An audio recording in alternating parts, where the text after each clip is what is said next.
The CIA spent millions in the 1960s on Operation Acoustic Kitty, where they surgically implanted listening devices into a cat to spy on the Soviets.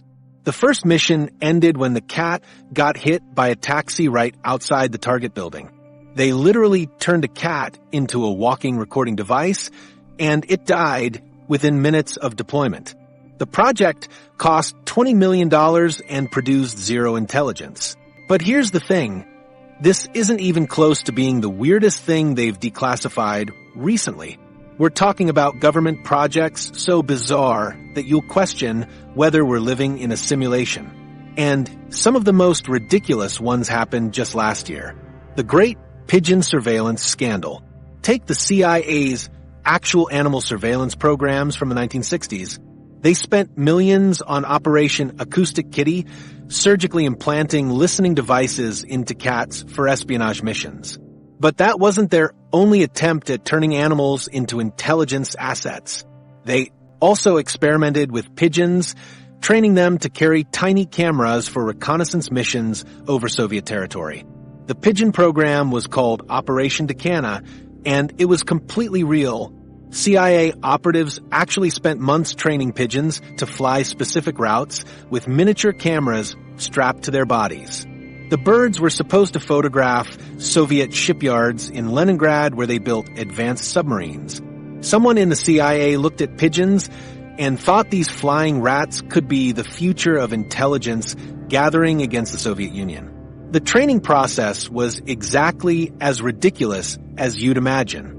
CIA agents who normally dealt with international espionage suddenly had to become pigeon experts. They learned about bird psychology, flight patterns, and how to attach surveillance equipment without affecting the pigeon's ability to fly. The agency hired actual pigeon trainers as consultants, which means there are government receipts somewhere for professional pigeon handling services in the covert operations budget. These agents had to figure out how pigeons think, which is apparently not much beyond finding food and getting home. The birds had one job: fly to the target, take pictures, and return to base. But pigeons don't understand concepts like national security or Soviet submarine technology. They understand seeds and not getting eaten by cats. The CIA developed detailed operational procedures for their feathered spies. They created flight route maps, weather consideration charts, and backup protocols for when pigeons inevitably went off course. Someone actually wrote technical manuals explaining optimal camera placement on pigeon bodies and troubleshooting guides for when the birds decided to ignore their training completely. The field tests revealed what any pet owner could have predicted.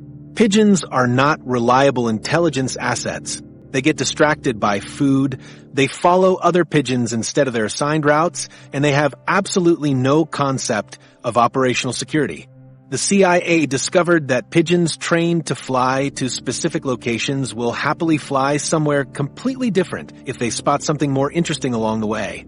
During one test mission, a pigeon equipped with expensive surveillance equipment was supposed to photograph a target building. Instead, it spent an hour circling a park where someone was feeding birds. The resulting footage showed nothing but blurry shots of breadcrumbs and confused park visitors wondering why a pigeon was wearing what looked like a tiny backpack. Another pigeon managed to completely ignore its target and instead documented an entire outdoor wedding ceremony. Intelligence analysts had to review hours of footage showing a bride, groom, and wedding party from above while searching for any relevant information. The mission report noted that the pigeon provided comprehensive documentation of civilian celebration activities with no intelligence value whatsoever. The program required serious government oversight because of the budget involved. Congressional representatives had to sit through briefings about America's pigeon intelligence capabilities. There are actual hearing transcripts where elected officials asked questions like how to prevent enemy agents from shooting spy pigeons and what happens when the birds get distracted by food sources. The CIA wasn't alone in these animal experiments. The NSA developed their own catalog of surveillance devices that reads like science fiction.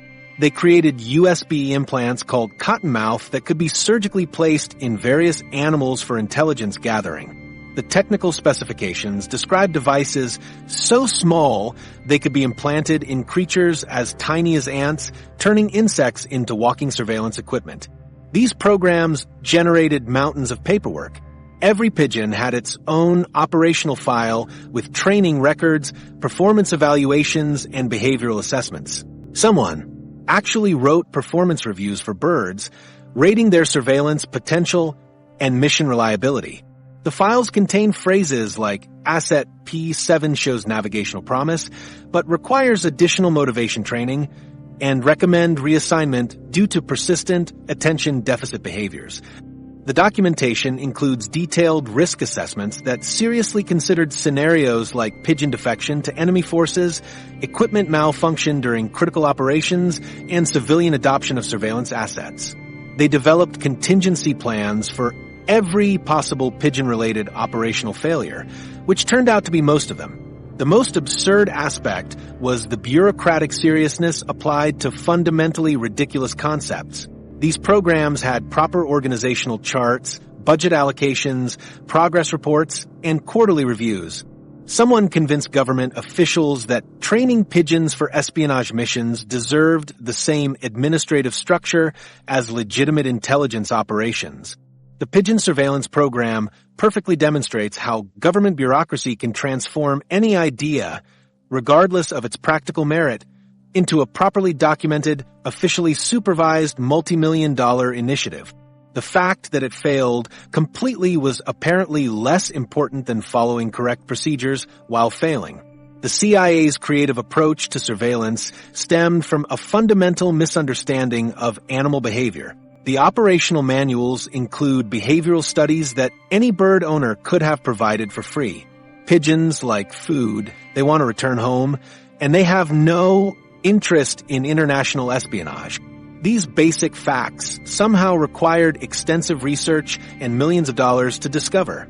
The declassified files read like someone adapted a nature documentary for military use.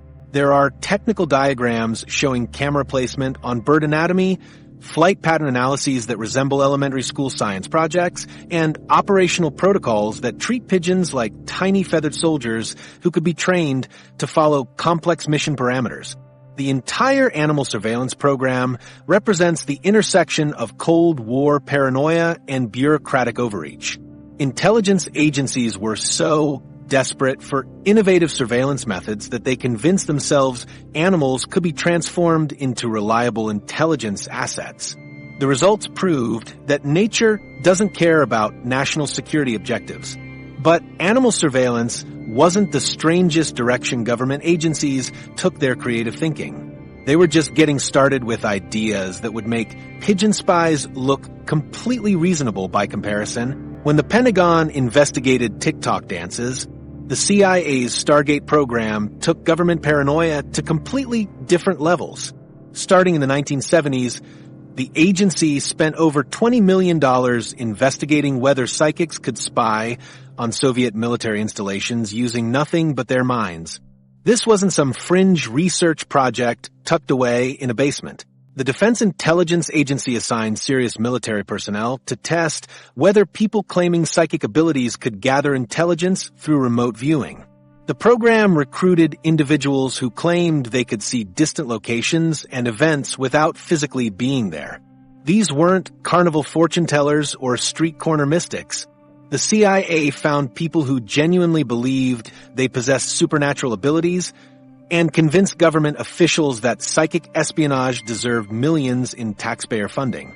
Someone in the intelligence community looked at the Cold War arms race and decided that mind reading might give America a strategic advantage. The remote viewing sessions followed strict scientific protocols that made the whole thing even more absurd. Psychics sat in sterile government facilities while intelligence analysts gave them coordinates or photographs of target locations. The subjects would then describe what they claimed to see at Soviet missile sites, submarine bases, and nuclear facilities. Military personnel with advanced degrees in strategic intelligence took detailed notes, while psychics described visions of Russian military equipment and personnel movements. The CIA developed comprehensive training programs for remote viewing that treated psychic abilities like learnable skills. They created instruction manuals explaining how to enhance supernatural perception and establish performance metrics for measuring psychic accuracy. Government contractors submitted official reports analyzing the effectiveness of different meditation techniques and environmental conditions for optimal remote viewing results. The program included detailed protocols for everything from room temperature to lighting conditions that might affect psychic performance. Intelligence analysts had to evaluate psychic intelligence reports alongside traditional surveillance data. They compared remote viewing descriptions with satellite imagery and human intelligence to assess accuracy rates. The evaluation process required serious military personnel to write official assessments of psychic visions and determine their potential intelligence value. Career officers who normally analyzed enemy troop movements found themselves reviewing reports about supernatural perceptions of Soviet military activities. The Stargate program generated thousands of pages of documentation that read like science fiction disguised as intelligence reports. Remote viewing session transcripts show psychics describing Soviet facilities in elaborate detail, while intelligence analysts asked follow-up questions about military equipment and personnel. The files contain exchanges where government officials seriously discussed whether psychic impressions of enemy installations constituted actionable intelligence. The program's most ambitious operations involved targeting high-priority Soviet military sites. Psychics attempted to gather intelligence about nuclear submarine construction, missile development programs, and strategic weapons facilities. The CIA assigned remote viewers to monitor Soviet military leadership and gather information about defense planning. Intelligence analysts created detailed maps based on psychic descriptions and compared them with existing intelligence about enemy capabilities. Military personnel attempted to verify psychic intelligence through conventional means, which created some incredibly awkward operational situations. Intelligence officers had to explain to their superiors why they were requesting satellite imagery to confirm psychic visions of Soviet military installations. The verification process required serious resources and personnel time to check whether supernatural intelligence matched reality. The program expanded beyond simple remote viewing to include more exotic psychic experiments. Researchers investigated whether psychics could influence enemy equipment through mental concentration or gather intelligence by communicating with Soviet personnel telepathically. The CIA explored using psychic abilities for everything from locating missing persons to predicting enemy military actions. Someone convinced government officials that supernatural powers could revolutionize intelligence gathering if properly developed and deployed. The training facilities resembled something between a meditation center and a military installation. Psychics worked in specially designed rooms with controlled environments while intelligence personnel monitored their sessions. The facilities included equipment for recording psychic impressions and analyzing their potential accuracy. Government contractors developed specialized furniture and environmental controls specifically for enhancing remote viewing capabilities.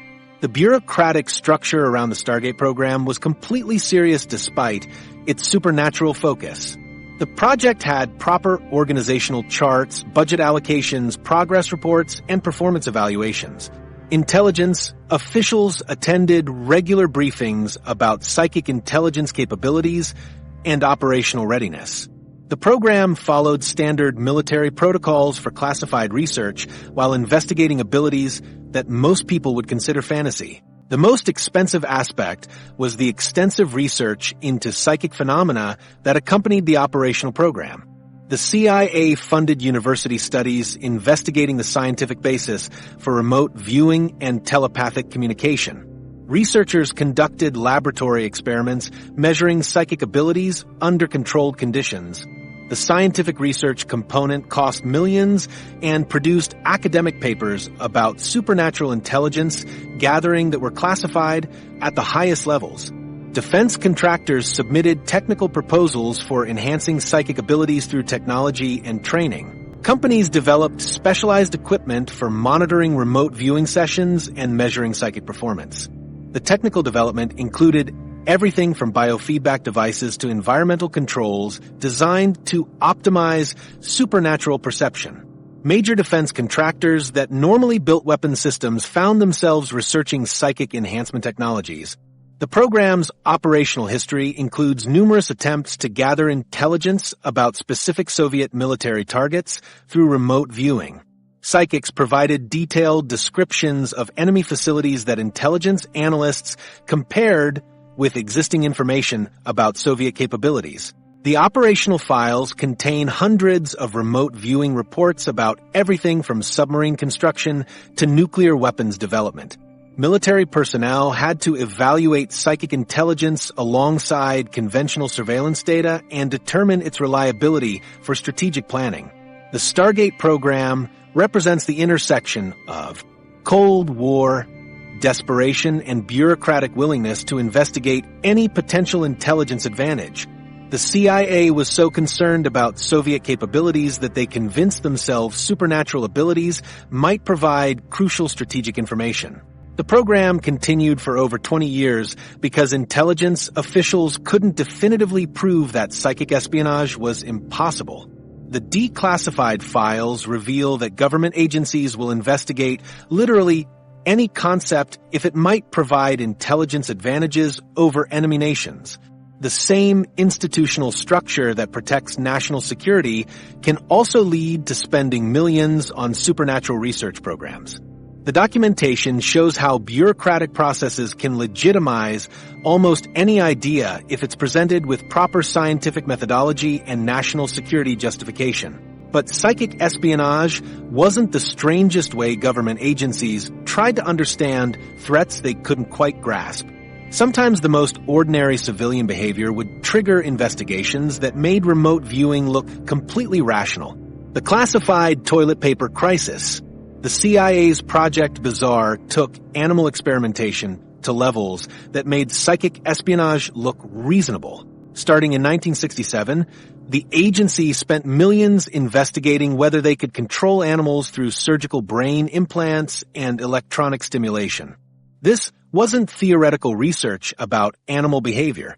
They were literally putting electrodes in dog brains and trying to turn them into remote-controlled surveillance assets. The project began with primate experiments where researchers implanted electronic devices directly into monkey brains. The goal was to control animal behavior through electrical stimulation of specific brain regions. CIA scientists believed they could create animals that would follow precise commands transmitted through radio signals. Someone convinced government officials that brain-controlled animals could revolutionize intelligence gathering if they could perfect the technology. The surgical procedures were incredibly complex and expensive. Veterinary surgeons working for the CIA had to learn neurosurgery techniques for implanting electronic devices in animal brains without killing the subjects. The operations required specialized equipment and sterile facilities that cost more than most medical research programs. Government contractors developed custom electronics small enough to implant in animal skulls while powerful enough to receive and process remote control signals. The dog experiments were the most extensive part of Project Bazaar. Researchers implanted electrodes in specific regions of dog brains that controlled movement, attention, and behavioral responses. The implants were connected to radio receivers that could activate different brain regions based on transmitted signals. CIA operatives could theoretically control where the dogs went, what they paid attention to, and how they behaved around targets. The training process required months of conditioning and testing. Dogs with brain implants had to learn to respond to electronic stimulation while maintaining normal behavior around civilians. The training facilities resembled a combination of veterinary hospital and electronics laboratory. Government personnel spent their days testing whether electrical brain stimulation could make dogs perform specific surveillance tasks without appearing obviously controlled. Field testing revealed the fundamental problems with electronically controlled animals. Dogs with brain implants behaved erratically and unpredictably when the electronic stimulation activated. The electrical signals that were supposed to control specific behaviors often triggered seizures, disorientation, or complete behavioral shutdown. Animals that seemed responsive during laboratory testing became unreliable when deployed in real-world surveillance situations. The technical challenges were enormous. The electronic implants had to be small enough to hide in animal skulls, but powerful enough to override natural brain functions. The radio transmission systems had to work reliably over long distances while remaining undetectable to enemy surveillance equipment. Battery life was a constant problem because the implants required continuous power to maintain control over animal behavior. The project expanded to include more exotic animal subjects. Researchers experimented with cats, birds, and even dolphins to determine which species might be most suitable for electronic control. Each animal required different surgical techniques and electronic configurations. The CIA developed specialized equipment for implanting control devices in various animal species and testing their responsiveness to remote commands. The bureaucratic documentation for Project Bizarre reads like science fiction disguised as military research. Progress reports describe successful electronic control of animal movement and behavior as if these were normal engineering achievements. The files contain detailed technical specifications for brain implants, surgical procedures, and remote control systems. Government officials received regular briefings about advances in animal mind control technology. The ethical considerations were completely ignored in favor of potential intelligence applications. Researchers focused on technical feasibility rather than animal welfare or moral implications of electronic brain control. The project files contain no discussion of ethical guidelines or animal rights concerns. The CIA treated living creatures as electronic devices that could be modified and controlled for intelligence purposes. The most disturbing aspect was the casual attitude toward animal suffering documented in the research files. Progress reports describe surgical complications, behavioral problems, and animal deaths as technical challenges rather than ethical concerns. Researchers treated brain-implanted animals as experimental equipment that occasionally malfunctioned rather than living creatures experiencing pain and confusion. The project's operational goals were completely unrealistic given the technology available in the 1960s. The CIA wanted animals that could perform complex surveillance tasks while appearing completely normal to observers.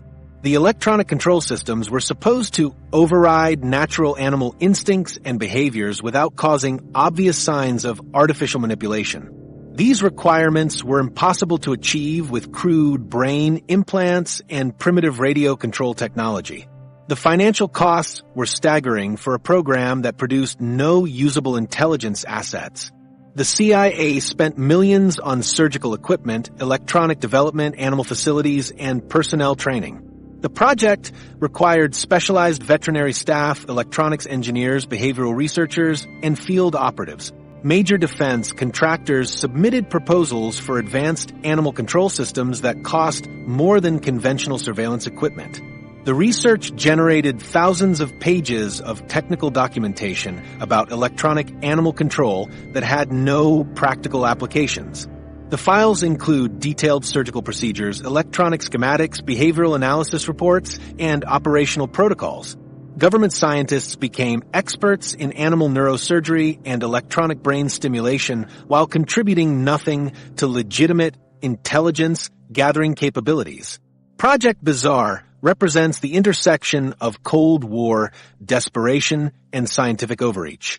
Intelligence agencies were so concerned about Soviet capabilities that they convinced themselves electronic animal control could provide crucial strategic advantages. The project continued for years because researchers kept promising breakthrough developments that would solve the technical problems preventing successful animal mind control. The declassified files reveal how government agencies can pursue completely impractical research programs if they're presented with proper scientific methodology and national security justification. The same institutional structure that protects America from legitimate threats can also lead to spending millions on electronic animal control experiments. The documentation shows how bureaucratic processes can legitimize almost any research concept regardless of its ethical implications or practical feasibility. The project's failure was inevitable given the primitive understanding of neuroscience and electronics available in the 1960s. The CIA was attempting to achieve precise electronic control over complex biological systems using technology that couldn't reliably control simple mechanical devices. The research was decades ahead of the scientific knowledge necessary to make electronic animal control actually work. But animal mind control wasn't the strangest way intelligence agencies tried to understand phenomena they couldn't explain through conventional methods. Sometimes the most obvious explanations for mysterious UFO sightings were the ones government's officials most awkward refused to to consider. The government's most embarrassing UFO disclosures came from their own declassified programs that revealed decades of chasing mysteries they created themselves. The CIA's Stargate program didn't just investigate psychic spying on Earth. They assigned remote viewers to gather intelligence about Jupiter and other planets in our solar system.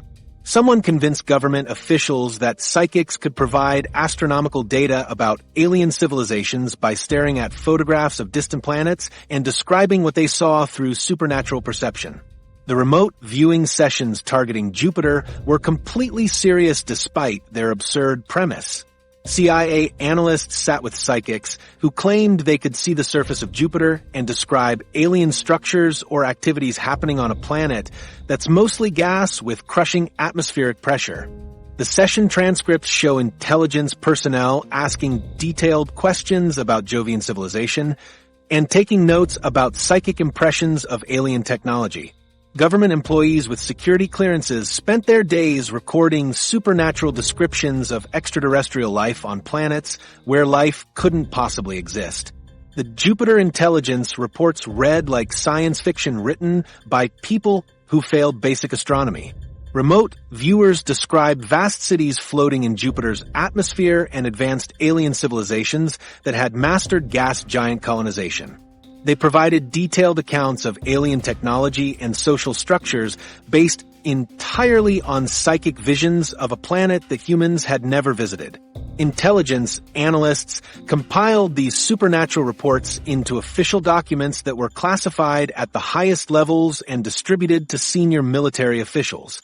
The CIA's approach to extraterrestrial intelligence gathering extended beyond remote viewing to include technical surveillance programs that were equally ridiculous. The NSA developed surveillance equipment so advanced it could theoretically monitor alien communications if they existed. The agency's ANT catalog included devices designed to intercept and decode potential extraterrestrial signals while remaining undetectable to alien surveillance technology. Someone convinced government officials that aliens might be monitoring human communications and that America needed countermeasures against extraterrestrial espionage.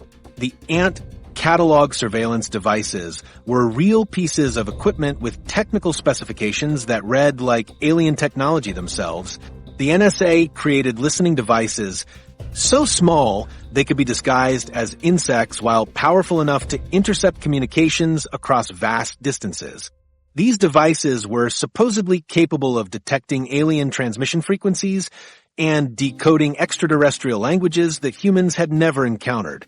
The technical development cost millions and produced equipment that could theoretically spy on aliens who had never been proven to exist.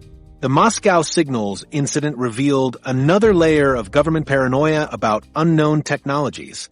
During the Cold War, American embassy personnel in Moscow reported mysterious microwave transmissions that seemed designed to harass or monitor American diplomats. The signals appeared to target specific individuals and followed patterns that suggested intelligent control rather than random electromagnetic interference. Intelligence agencies spent years investigating whether the Soviets had developed advanced harassment technology or whether something even stranger was happening. The investigation into the Moscow signals consumed enormous resources because analysts couldn't determine whether they were dealing with Soviet technology, equipment malfunction, or something completely unknown.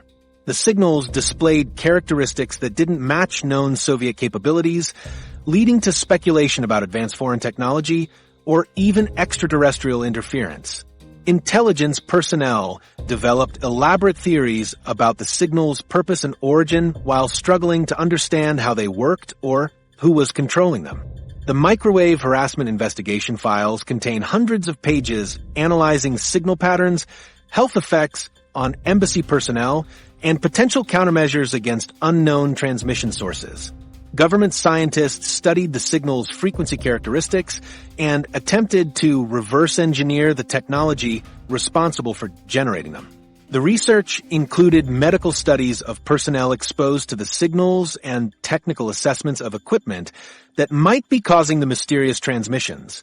The bureaucratic response to unexplained phenomena consistently followed the same pattern of expensive investigation and elaborate theorizing. Whether dealing with psychic Jupiter intelligence, alien surveillance countermeasures, or mysterious microwave signals, government agencies approached unknown situations by throwing money and personnel at problems they couldn't understand. The institutional response to mystery was always more investigation, rather than questioning whether the mysteries were worth investigating. The classification levels surrounding these programs created additional layers of confusion and wasted resources. Intelligence personnel investigating unexplained phenomena couldn't access information that might have immediately resolved their questions. Security protocols prevented analysts from sharing discoveries that could have eliminated redundant investigations across multiple agencies. The same compartmentalization that protected sensitive information also prevented government employees from recognizing when they were investigating nonsense.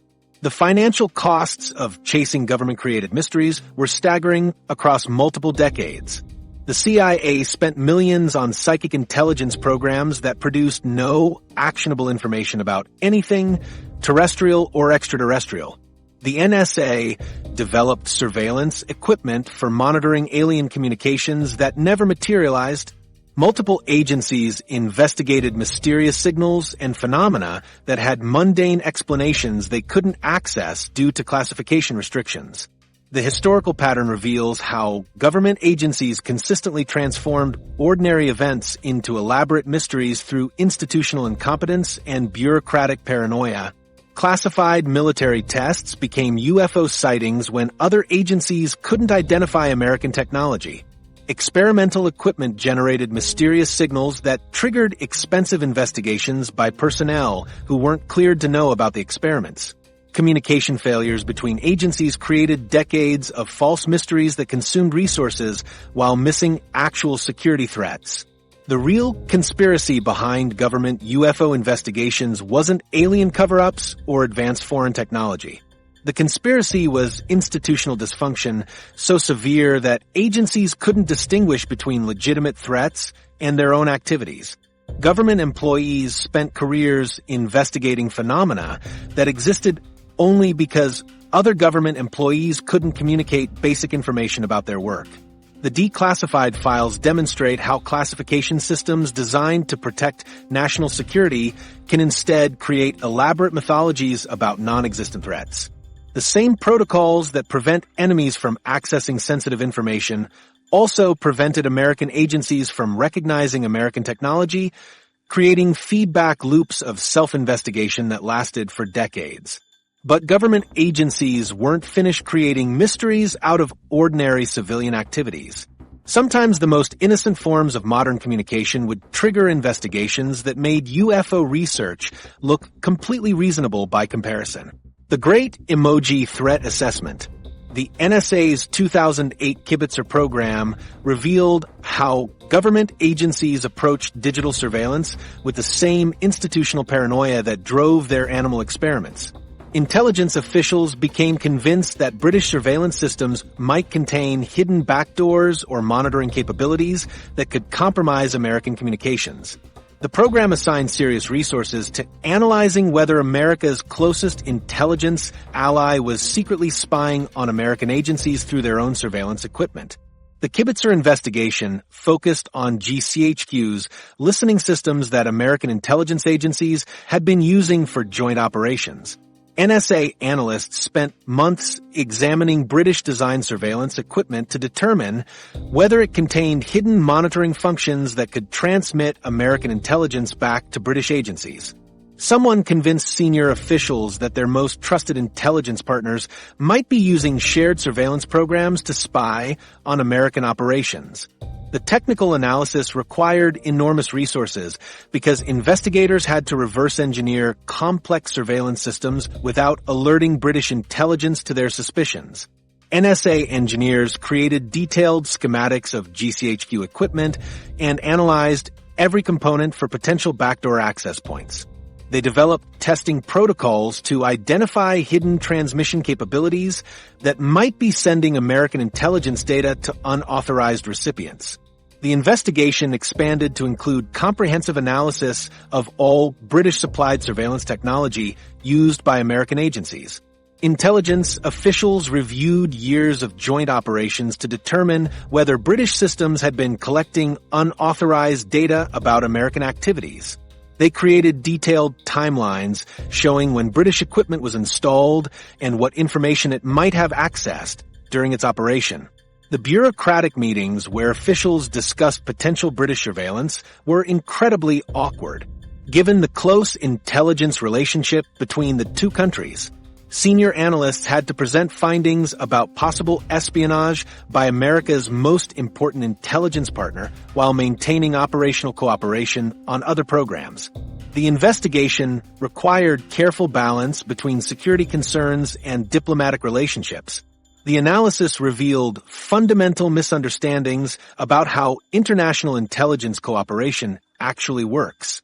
American officials were investigating whether British agencies were secretly monitoring American operations through equipment that was specifically designed for shared intelligence gathering. The investigation treated normal intelligence cooperation as potential espionage because analysts couldn't distinguish between authorized data sharing and unauthorized surveillance. The technical documentation generated by the Kibitzer program filled thousands of pages with detailed analysis of British surveillance capabilities. Engineers created comprehensive reports about every component in GCHQ systems and their potential security implications. The analysis included circuit diagrams, software code reviews, and operational assessments that required specialized expertise and expensive testing equipment. The investigation consumed months of work by senior intelligence personnel who normally focused on hostile foreign surveillance.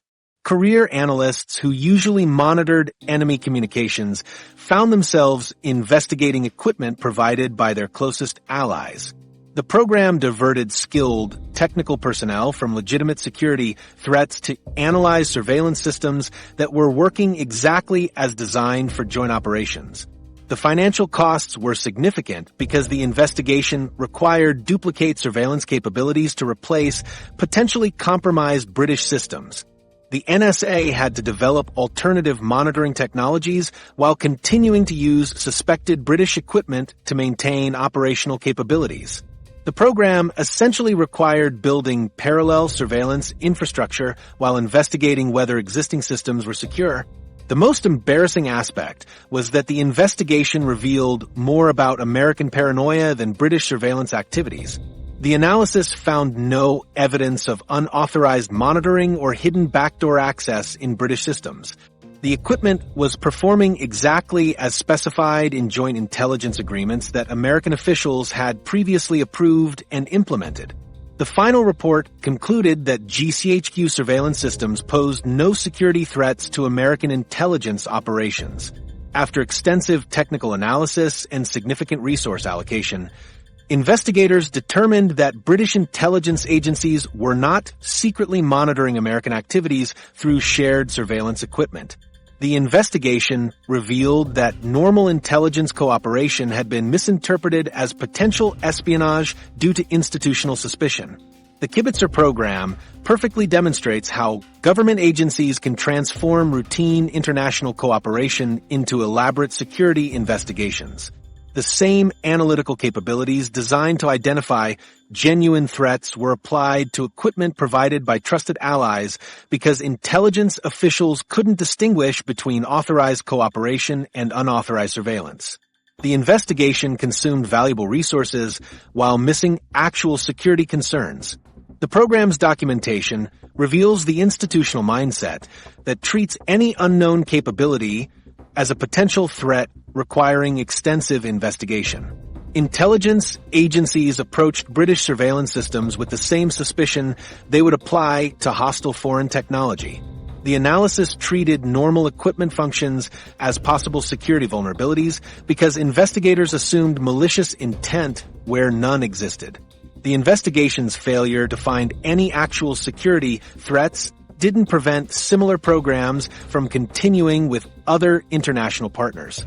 The institutional paranoia that drove the Kibitzer program remained embedded in intelligence agency culture. Officials continued to investigate cooperative surveillance programs as potential security risks rather than recognizing them as legitimate intelligence sharing arrangements. The declassified files show how classification systems can create unnecessary secrecy around routine international cooperation. The investigation of British surveillance systems was classified at levels typically reserved for hostile intelligence activities. The security protocols prevented normal communication that might have immediately resolved concerns about equipment capabilities and operational procedures. But the government's approach to analyzing foreign technology was just the beginning of their creative interpretations of potential threats. The same institutional mindset that investigated Allied surveillance equipment would soon be applied to projects that made international intelligence cooperation look completely straightforward by comparison. Cold War experiments that defy logic. Project MKUltra launched in 1953 as the CIA's most ambitious attempt to develop mind control techniques through chemical manipulation.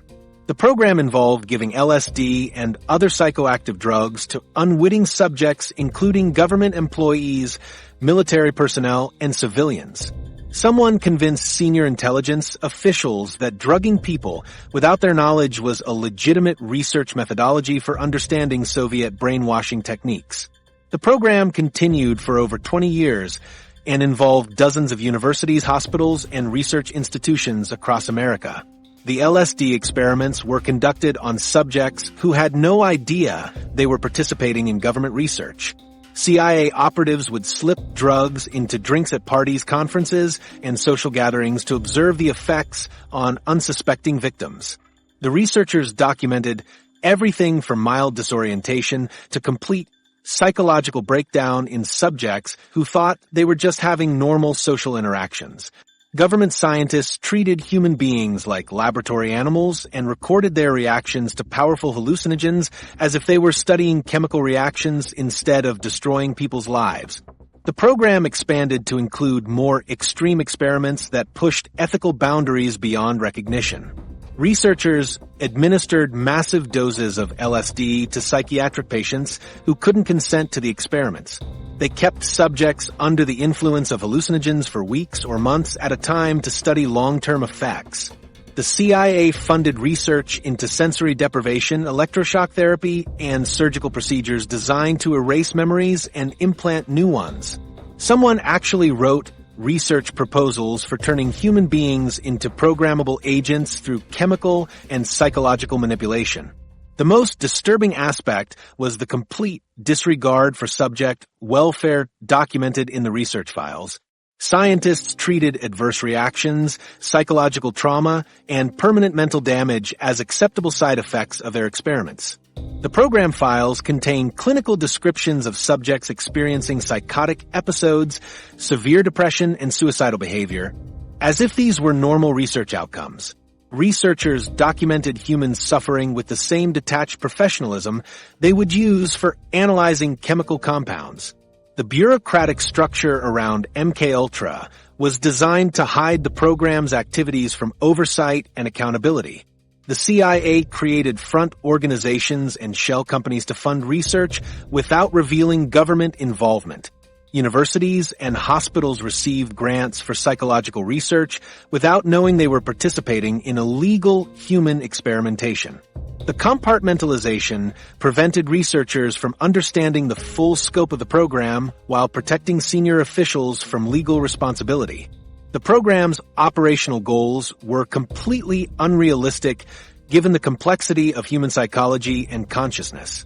The CIA wanted to develop reliable methods for controlling human behavior through chemical manipulation. They believed they could create programmable agents who would follow orders without question or memory of their actions. These objectives required understanding of neuroscience and psychology that didn't exist in the 1950s and still doesn't exist today. Project Bizarre ran parallel to MKUltra, but focused on animal subjects for radiation and behavioral control experiments. Starting in 1965, researchers exposed primates to various forms of radiation to study the effects on behavior and cognitive function. The experiments involved subjecting monkeys and apes to controlled doses of radioactive materials while monitoring their responses to training and environmental stimuli. Someone convinced government officials that irradiating animals would provide useful data about human performance under nuclear attack conditions. The primate radiation experiments were conducted at multiple facilities with different exposure protocols and measurement techniques.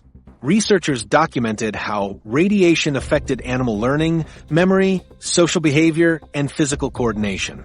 The experiments required specialized facilities for containing radioactive materials and monitoring long-term health effects in animal subjects. The program generated detailed data about radiation's impact on primate behavior while contributing nothing to legitimate medical research or national security. The animal experiments expanded to include surgical procedures for implanting control devices in primate brains. Researchers installed electrodes and transmitters in monkey skulls to test whether they could control animal behavior through electronic stimulation. The surgical techniques were similar to those used in the earlier dog control experiments, but applied to more complex subjects with advanced cognitive abilities. The program files contain detailed surgical protocols and behavioral analysis reports that treat living primates like electronic equipment. Project Iceworm represented the most ambitious and impractical Cold War construction project ever attempted. From 1959 to 1967, the military spent enormous resources building a secret missile base underneath Greenland's ice sheet. The project involved constructing tunnels and facilities in one of the most hostile environments on Earth to deploy nuclear missiles closer to Soviet targets. Someone convinced Pentagon officials that building an underground city in Arctic ice was a practical military strategy. The Iceworm construction required developing entirely new engineering techniques for working in extreme cold conditions. Military engineers had to solve problems like preventing ice formation in tunnels, maintaining structural integrity in shifting ice, and supplying remote facilities with power and materials. The project consumed massive resources while producing a base that was completely impractical for military operations. The ice constantly shifted and damaged structures, making the facility unusable for its intended purpose. The environmental challenges were insurmountable despite years of engineering effort and millions in funding. The Greenland ice sheet moves constantly, crushing any permanent structures built within it. The extreme cold made equipment maintenance nearly impossible and created dangerous working conditions for personnel. The remote location made supply delivery incredibly expensive and logistically complex. The project continued for 8 years before officials finally acknowledged that building missile bases in moving ice was impossible. The financial costs were staggering for a project that produced no usable military capabilities. The construction required specialized equipment, materials, and personnel trained for Arctic conditions. Transportation costs alone consumed enormous resources because everything had to be shipped to one of the most remote locations on Earth. The project employed hundreds of workers and engineers while contributing nothing to American defense capabilities. These programs reveal how Cold War paranoia could transform any theoretical concept into expensive government research regardless of practical feasibility. The same institutional culture that enabled legitimate intelligence innovations also produced programs that violated basic ethical principles and ignored fundamental scientific limitations. The declassified documents show that government agencies were willing to pursue any idea that might provide strategic advantages over Soviet forces. The pattern across all these programs was institutional willingness to ignore obvious problems if projects aligned with Cold War objectives. Officials approved human experimentation, animal torture, and impossible construction projects because they addressed theoretical threats rather than practical security needs. The programs continued for years despite clear evidence that they were failing to achieve their stated objectives. But the institutional mindset that drove these Cold War experiments didn't disappear when the Soviet Union collapsed. The same bureaucratic culture that produced MKUltra and Project Iceworm would eventually create surveillance programs Modern that made surveillance Cold War programs paranoia gone hilariously wrong. irrational. The institutional problems that enabled decades of failed experiments created surveillance capabilities that government agencies couldn't properly control or direct. In 2024, the Department of Homeland Security discovered their integrated threat detection system had been monitoring federal employees instead of external security threats for 8 months. The program was designed to identify suspicious communications and behavioral patterns indicating terrorist planning or foreign espionage.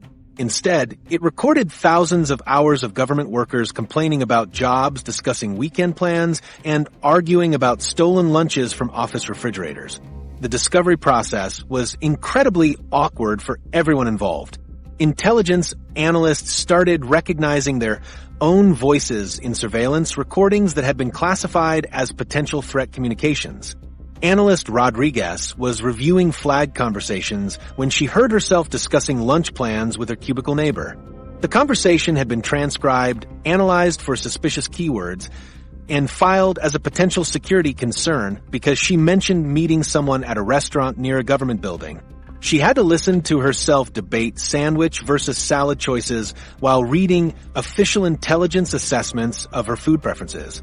Other analysts discovered they had been investigating their own colleagues without realizing it.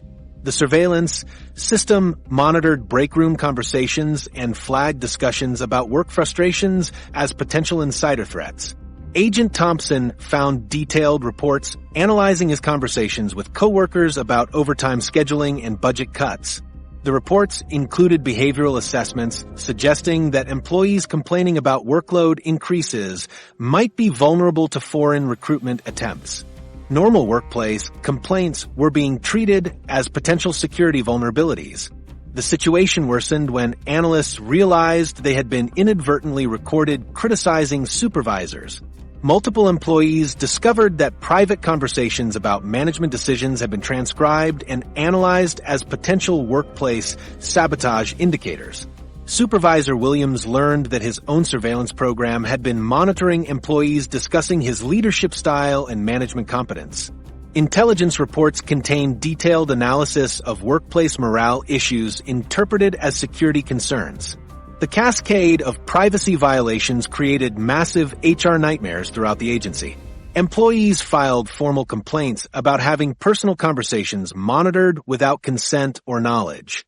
The program recorded discussions about medical appointments, family problems, and financial difficulties that employees thought were private workplace conversations. HR departments had to investigate privacy violations committed by their own security apparatus. Legal implications started accumulating immediately. Government lawyers had to determine whether accidentally surveilling federal employees constituted illegal domestic spying operations. The program operated under authorities designed for monitoring external threats, not government workers. Agency officials faced potential lawsuits from employees whose private conversations had been recorded and analyzed without proper legal justification. The Justice Department reviewed whether the surveillance program violated federal privacy laws and employee rights. The mundane conversations classified as intelligence reports were absolutely ridiculous. Analyst Martinez discovered that a conversation about coffee preferences had been flagged as potential coded communication. The intelligence report analyzed whether references to different coffee types might represent geographic locations or meeting signals. Someone wrote a 3-page threat assessment about whether requesting extra cream and sugar indicated suspicious behavior patterns. The report concluded that unusual coffee orders might warrant additional monitoring. Another intelligence report analyzed a discussion between maintenance workers about building ventilation systems. The conversation was flagged because it mentioned building infrastructure and access points. Analysts interpreted routine maintenance complaints as potential facility reconnaissance activities. Workers were discussing broken air conditioning units and scheduling repair appointments, but the intelligence assessment treated their conversation as possible preparation for building infiltration or sabotage operations. Congressional testimony about this oversight was embarrassing for everyone involved. Agency directors had to explain to lawmakers how their sophisticated surveillance program completely failed to distinguish between external threats and internal workplace communications. Committee members asked pointed questions about how the program could operate. For 8 months, without anyone realizing it was monitoring the wrong people, representatives wanted to know how much taxpayer money had been wasted analyzing employee lunch conversations instead of actual security threats. The technical explanations were more embarrassing than the operational failures. Program managers admitted that their surveillance algorithms couldn't differentiate between government employees and potential security threats. The system was designed to monitor communications in government facilities, but hadn't been configured to exclude authorized personnel from surveillance activities. Someone had forgotten to program basic parameters that would prevent the system from spying on the people operating it. The expensive technical fixes required to prevent future self-surveillance incidents consumed additional millions in taxpayer funding. Engineers had to completely redesign surveillance algorithms to properly identify authorized government personnel and exclude them from monitoring activities. They installed new authentication systems and access controls to ensure the surveillance program would only target appropriate subjects. The fixes cost more than the original program development and took months to implement and test. Database administrators had to scrub thousands of hours of illegally collected surveillance data from government systems. They faced the complex task of identifying and deleting recordings of government employees while preserving any legitimate intelligence that might have been collected. The data purging process required careful legal review to ensure compliance with privacy laws and employee rights. IT teams worked overtime to ensure all traces of unauthorized surveillance were permanently removed from government databases. The program designed to catch external threats had instead become an accidental documentary of government workplace culture. Surveillance reports contained more information about employee morale, office politics, and workplace dysfunction than about any actual security concerns. Analysts had inadvertently created a comprehensive record of how government employees really felt about their jobs, supervisors, and working conditions. The intelligence files provided unprecedented insight into federal workplace dynamics that nobody was supposed to be monitoring. Quality control procedures had to be completely overhauled to prevent similar incidents. The agency implemented new oversight protocols requiring human review of all surveillance targets before monitoring activities could begin. They established verification processes to confirm that surveillance subjects were legitimate security concerns rather than government employees. Multiple approval levels were added to prevent unauthorized domestic surveillance operations from proceeding without proper legal authority. The aftermath revealed fundamental flaws in how surveillance programs are designed and implemented. The same technology, supposed to protect national security, had been turned against the people operating it through poor planning and inadequate oversight. The incident demonstrated that even sophisticated surveillance systems are only as effective as the people who configure and monitor them. Government agencies learned that advanced technology requires equally advanced management procedures to prevent misuse against unintended targets. But the government's surveillance problems weren't limited to accidentally monitoring their own employees. Citizens had discovered they could legally force these same agencies to investigate almost anything through official information requests, creating an entirely different kind of bureaucratic nightmare. Citizens' most ridiculous government requests. The CIA's Family Jewels documents released in 2007 revealed decades of illegal domestic surveillance, assassination plots, and human experimentation that made previous government programs look reasonable by comparison. These 693 pages documented activities so outrageous that CIA Director William Colby called them the agency's skeletons in the closet when he first compiled them in 1973. The documents revealed that intelligence agencies had been conducting illegal mail opening programs, wiretapping journalists, and experimenting on American citizens without their knowledge or consent. The mail opening program alone violated the constitutional rights of millions of Americans over 2 decades. CIA operatives intercepted and photographed personal correspondence between American citizens and foreign contacts, creating detailed files on private communications that had nothing to do with national security. The program required massive bureaucratic infrastructure, including specialized facilities, trained personnel, and coordination with postal authorities who helped intelligence agencies violate federal mail privacy laws. The assassination plots documented in the family jewels read like rejected spy novel manuscripts. The CIA developed elaborate schemes to kill foreign leaders using everything from poisoned cigars to exploding seashells. Someone actually wrote official operational plans for murdering Fidel Castro with contaminated diving equipment and toxic fountain pens. Intelligence officials spent serious time and resources developing assassination methods that belonged in cartoons rather than covert operations. The domestic surveillance programs revealed systematic violations of American civil liberties that continued for decades without meaningful oversight. Intelligence agencies monitored anti-war protesters, civil rights leaders, and political dissidents using techniques normally reserved for foreign espionage operations. The surveillance included break-ins, phone tapping, and infiltration of domestic political organizations that posed no legitimate security threats to the United States. The human experimentation programs documented in the family jewels connected to the broader MKUltra operations that had been destroying lives since the 1950s. The documents revealed that CIA-funded researchers had been conducting illegal drug experiments on unwitting subjects, including psychiatric patients, prisoners, and government employees. These experiments caused permanent psychological damage and several deaths while contributing nothing to legitimate medical research or national security. The JFK assassination records released in 2025 provided additional insight into how government agencies handle information requests about controversial historical events.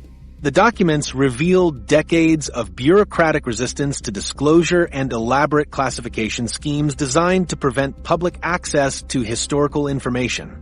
Government agencies spent enormous resources protecting information that had little relevance to ongoing national security concerns while maintaining secrecy around events from over 60 years ago. The assassination records demonstrated how classification systems can be used to hide government incompetence rather than protect legitimate secrets. Many of the documents contained information about intelligence failures, communication breakdowns, and investigative mistakes that agencies wanted to keep hidden from public scrutiny. The files revealed that government secrecy often serves to protect institutional reputation rather than national security interests. The document release process itself became a bureaucratic nightmare that consumed years of government resources and legal proceedings. Agencies fought disclosure requirements through multiple court challenges while spending millions on document review and redaction processes. The legal battles over historical records cost more than the original investigations they were trying to keep secret. The Freedom of Information Act litigation surrounding these releases revealed how government agencies approach transparency obligations. Intelligence officials developed elaborate procedures for delaying document releases and minimizing disclosure through excessive redaction and classification claims. The bureaucratic resistance to transparency created additional layers of secrecy around information that should have been publicly available decades earlier. The public response to these document releases demonstrated the gap between citizen expectations and government reality. Many people expected the files to contain evidence of elaborate conspiracies or cover-ups when they actually revealed institutional incompetence and bureaucratic dysfunction. The documents showed that government agencies were often too disorganized and incompetent to maintain the sophisticated conspiracies that conspiracy theorists imagined. The classification review process for these historical documents required enormous government resources that could have been used for current security priorities. Intelligence agencies assigned experienced personnel to review decades-old files while contemporary threats received less attention. The historical document review process became a full-time occupation for government employees who spent their careers managing information about events that happened before they were born. The legal framework surrounding these document releases created additional administrative burdens for agencies already struggling with resource constraints. Government lawyers spent years arguing about the classification status of historical information, while current legal challenges received delayed attention. The litigation costs associated with fighting transparency requirements often exceeded the costs of simply releasing the requested information. The pattern across both the family jewels and JFK assassination records revealed how government agencies consistently overclassify information to avoid embarrassment rather than protect legitimate secrets. The documents contained extensive evidence of government mistakes, illegal activities, and institutional failures that agencies wanted to keep hidden from public scrutiny. The classification systems designed to protect national security were instead being used to protect government reputation and avoid accountability. The bureaucratic culture that enabled these programs and their subsequent cover-ups represents a fundamental problem with how government institutions approach decision-making and accountability. The same institutional mindset that approved illegal surveillance programs and assassination plots also created elaborate secrecy systems to hide evidence of these activities from public oversight. The documents revealed that government agencies will go to extraordinary lengths to avoid admitting mistakes or accepting responsibility for institutional failures. The administrative costs of maintaining secrecy around these historical events far exceeded any legitimate security benefits from continued classification. Government agencies spent decades and millions of dollars protecting information that had no relevance to current national security concerns. The resources devoted to hiding historical embarrassments could have been used for addressing contemporary security challenges that actually threatened American interests. The document releases ultimately demonstrated that government secrecy often serves institutional self-interest rather than national security. The files revealed that agencies consistently chose to protect their own reputation over transparency and accountability to the American people. The pattern of excessive classification and resistance to disclosure showed how bureaucratic self-preservation instincts can override legal obligations and democratic principles. These revelations about government secrecy and institutional dysfunction raise fundamental questions about how bureaucratic culture enables and perpetuates questionable decision-making processes.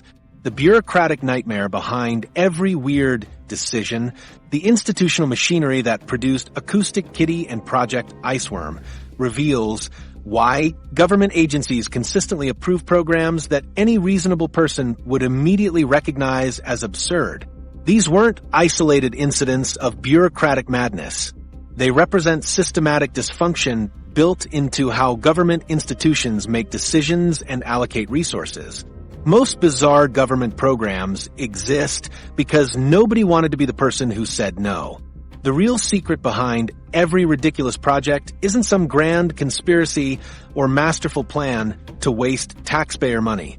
It's regular people sitting in conference rooms being too scared to tell their boss that surgically implanting listening devices in cats is completely insane. Someone proposed Operation Acoustic Kitty, and instead of laughing them out of the room, everyone nodded along because disagreeing might hurt their career prospects. The bureaucratic culture that enabled these Cold War experiments was built on avoiding responsibility at all costs.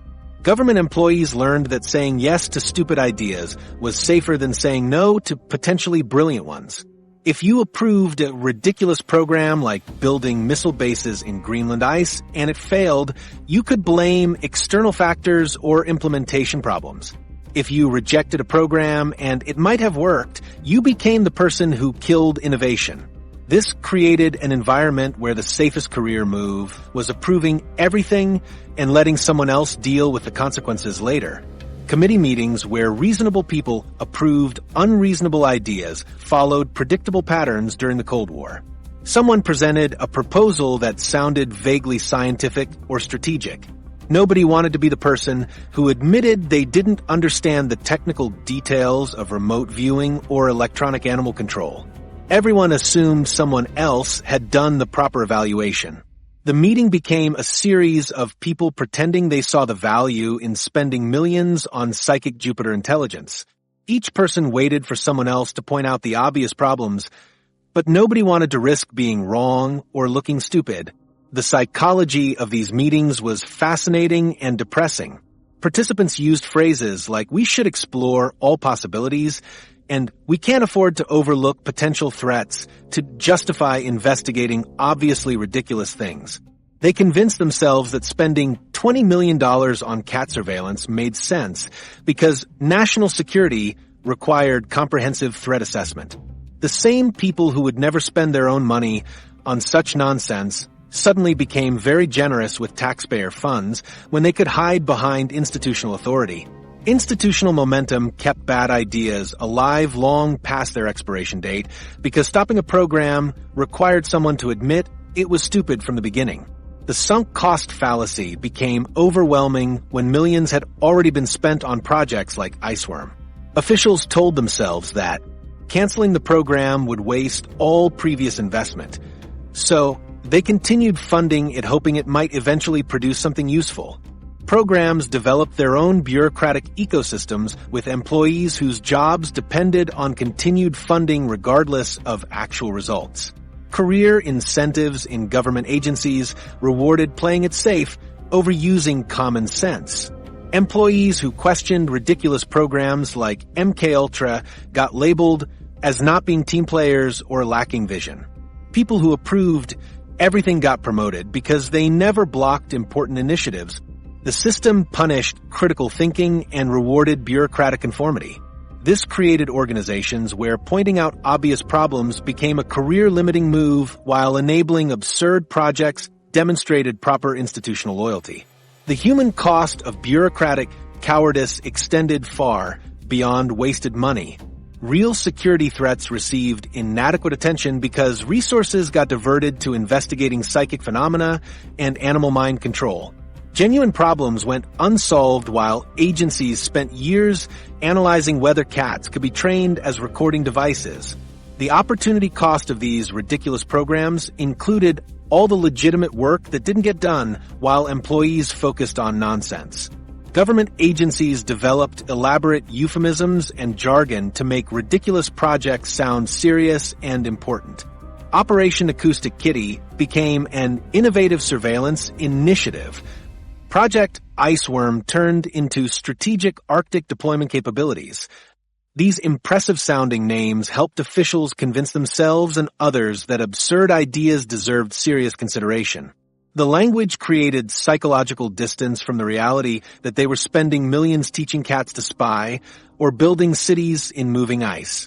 The bureaucratic process transformed obviously silly ideas into legitimate-sounding research projects through careful word choice and institutional framing. Programs got described using technical terminology that obscured their fundamental absurdity. Officials presented animal mind control as behavioral modification research, rather than admitting they were trying to turn dogs into remote-controlled robots. The formal language helped everyone involved maintain the illusion that they were engaged in serious professional work rather than elaborate practical jokes funded by taxpayer money. Occasionally, someone actually stood up and called out the absurdity, but these instances were rare and often career-ending. The officials who questioned whether building bases in Greenland ice was practical became known as people who lacked strategic vision rather than heroes who tried to prevent waste. The system punished people who spoke truth to power while protecting those who enabled dysfunction through institutional loyalty and procedural compliance. Fear of being wrong led agencies to investigate everything, no matter how silly it sounded. Officials convinced themselves that thoroughness required examining all possibilities, even ones that common sense immediately rejected.